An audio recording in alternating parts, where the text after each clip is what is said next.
Today is a great joy and a pleasure for the United Nations Population Fund to have this bold move and a first move of a partnership that brings in the First Lady very close to our hearts, as well as all the wives of the governors that are in this room, the commissioners and our donors available, and all the UN partners that are in this room, plus the ministers that are present, to discuss issues that are very close to the United Nations Population Fund.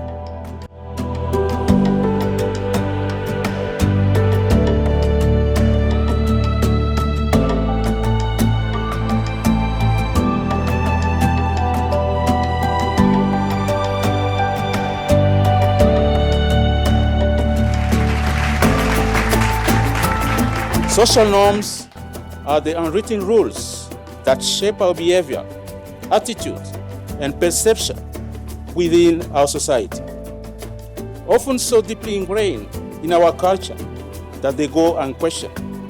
This norm perpetuates gender inequalities and disadvantages women and girls. Harmful practices like child marriage, female genital mutilation, and gender-based violence are not isolated acts, but are sustained by these pervasive social norms.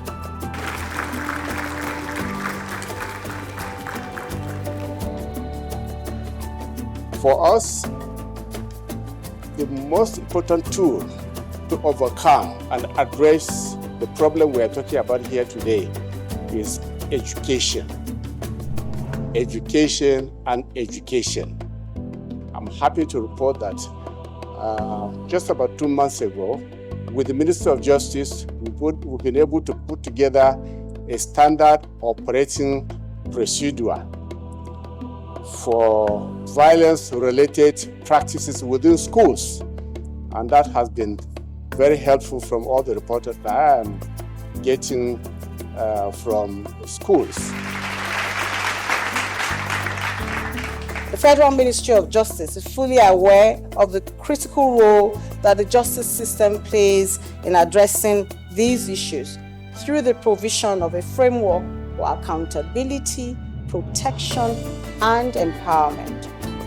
By upholding the rule of law, promoting gender equality, and advancing justice for all, the justice system can contribute significantly to creating a more inclusive, equitable, and just society for the present and future generations of women.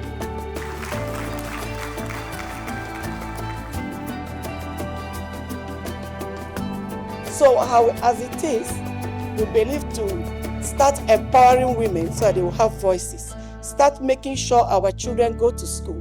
So many things our mother is encouraging, we're equally working towards it. We've empowered already, thanks to Renewed Hope Agenda, about 16 states. We're working at the grassroots to support you in getting your programs done.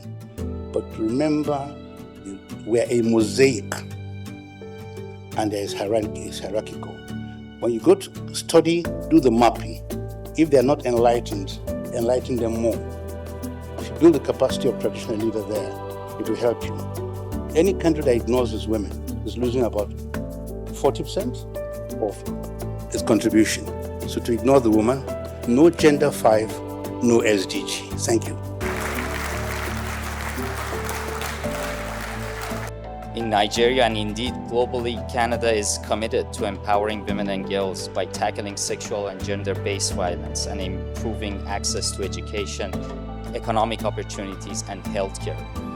These efforts are crucial to removing the barriers that prevent women from fully participating in political, social, and economic life, enabling them to lead, influence, and contribute meaningfully for the betterment of society as a whole.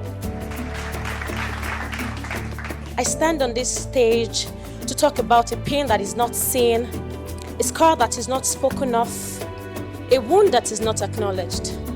Let us join hands to build a world where girls can live, where girls can decide to be, where girls can choose to live a life of dignity and pride.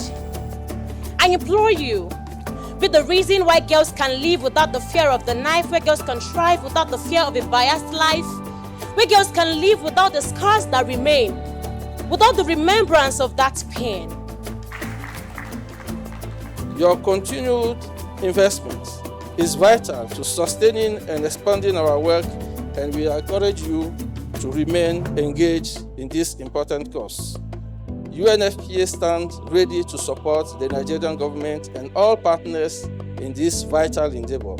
Together, we can build a future where every woman and girl is free from violence, empowered to live a life to the fullest, and able to contribute meaningfully to the development of this business. The Ministry of Youth Development stands resolute in its support for this cause. We recognize that the youth are not just the leaders of tomorrow, but the drivers of change today. Through our programs, we're committed to educating and empowering young Nigerians to challenge and transform these harmful norms. We aim to foster a generation that values equality, respects human dignity, and actively works to eliminate gender-based violence in all its forms. And some of these strategies, that we could use to address really to understand the context. We need to understand the context to ensure that, we are implementing culturally sensitive strategies in our communities. Then we also need to strengthen systems to support prevention and response. We also need to empower our women and girls and ensure they have their own bodily autonomy and self-agency to be able to make informed decisions. We also then need to monitor and measure some of our results and our evidence. When we understand norms and the role they play in behavior, then we can design better and ensure that we are doing interventions that actually impact on women and girls. Women make up about 50% of the population of the country, and if we limit their access to resources and productivity, we're eventually going to limit GDP and also economic growth of the nation. Thank you.